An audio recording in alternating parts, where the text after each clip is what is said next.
రవికుమార్ కస్తూరి arts, Ravikumar జీవన వేదం. ఒకసారి క్రికెట్ గురించి కూడా మనం చెప్పుకుందాం. మనం ఎందుకు చెప్పుకోకూడదు?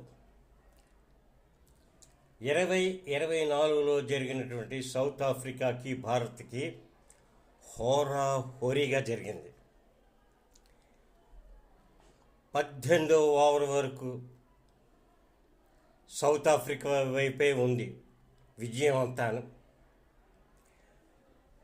వాళ్ళ ప్లేయర్స్ మన ప్లేయర్స్ అద్భుతంగా ఆడారు, కానీ విజయం వాళ్ళ వైపే చూస్తుంది. కానీ అక్కడ సౌత్ ఆఫ్రికా వాళ్ళు మన బౌలర్ని అలవాటైపోయారు, కొట్టేస్తున్నారు.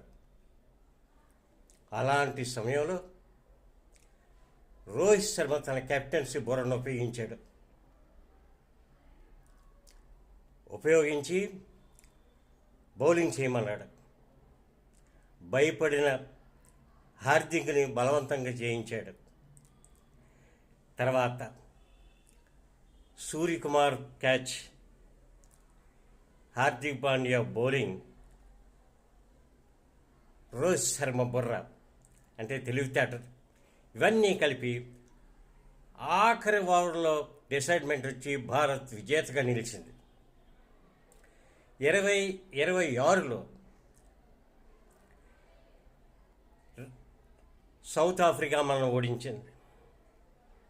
సౌత్ ఆఫ్రికా న్యూజిలాండ్ ఓడించింది. అయితే అందరిలోనూ ఉద్దేశం న్యూజిలాండ్ మనం కొట్టేస్తుందని. అయితే భారత్ మీద అభిమానం ఉన్నవాళ్ళు మాత్రం భారతే గెలుస్తుంది అంటారు, కానీ ఒక భయం ఉండిపోయి న్యూజిలాండ్ కొట్టేస్తుందని. ఆ సమయంలో అద్భుతంగా కొదమ సింహాల్లా విజృంభించారు మన భారతీయ టీం.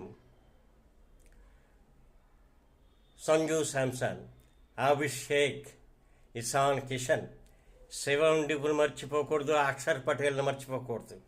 బుమ్రా ఎంతటి నైపుణ్యం చూపించాడో మనం మర్చిపోకూడదు. ఇంత సమిష్టిగా పోరాడి కొదమ సింహాల్లా గెలిపించినందుకు మనం వాళ్ళకి అభినందన తెలపాలి. ఎందుచేతంటే ఇది సమిష్టిగా మనం గెలుపు, భారత్ విజేతగా నిలిచింది. బోధపడిందా? 24కి 26కి తేడా అదే. రవికుమార్ జీవన వేదం.